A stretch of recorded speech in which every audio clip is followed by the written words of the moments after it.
It was basically an upgraded version of what the should have been about 20 years to get round to it. It's got a sensible engine in it, overhead valves, one thing or another, and it's all independent suspension, and it's got a synchronous gearbox.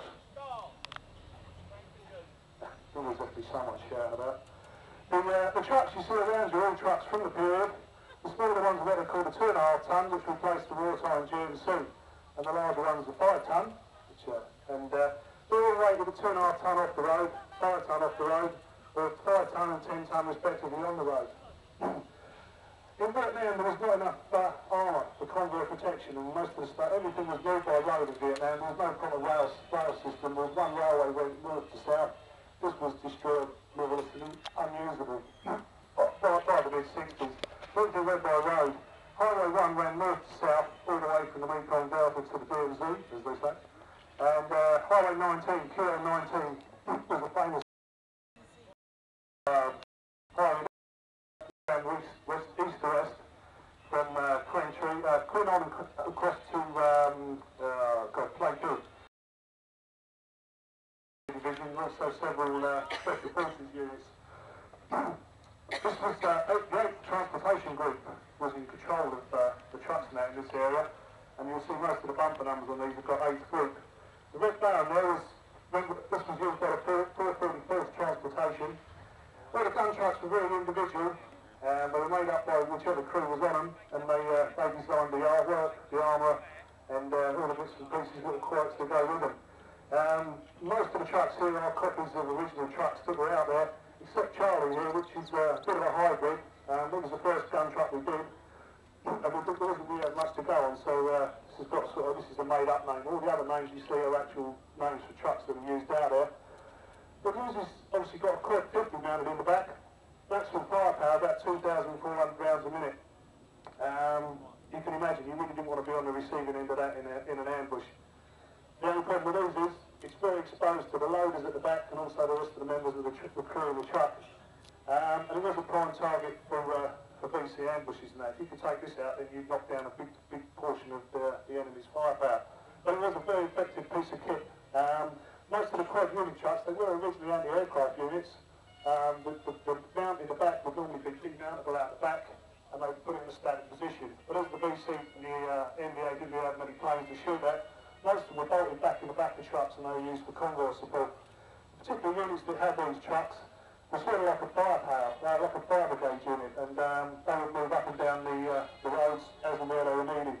The particular unit that this one represents were used in the relief of Khe Sanh at the Tet Offensive.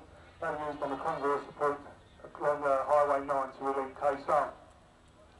Also mounted an M60 in the front for extra firepower, full set of radios, and all the ammunition, if you have a look in the back of the truck, is all mounted in the bottom of the truck.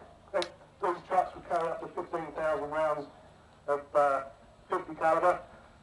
Red Baron's also mounted with 2 M60s. Probably carry something like 6,000 rounds for the M60. And the minigun in the middle, which was maximum firepower about 6,000 rounds a minute. But they would wind that down to halfway, so it's about 3,000 rounds a minute. Obviously it didn't last very long. You've got 2 crates of ammunition on that, both with about 6,000 rounds in each box. You've got about 12,000 rounds of ammunition on that. And the rest of it's all stacked in the bottom of the bed.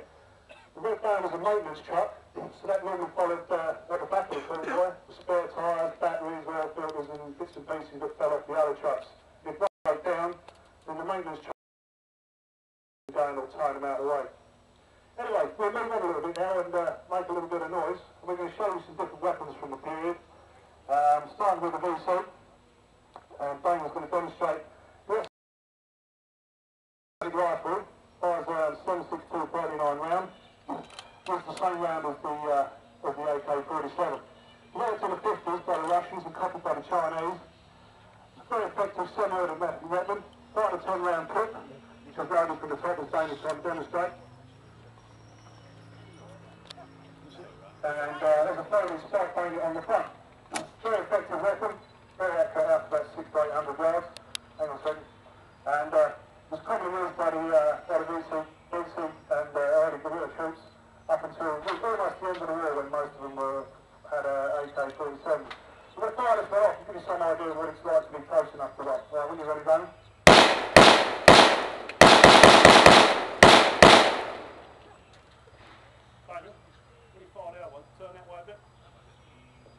Right, it's quite loud, and there's only one weapon firing off there. So that's a semi-automatic 10-round clip, and you'll go back to 100 rounds for that, and that would last you as long as you like needed, hopefully. Right, I'm sure most of you recognise this is the AK-47. Again, this is the Chinese version with a spike bayonet on the front.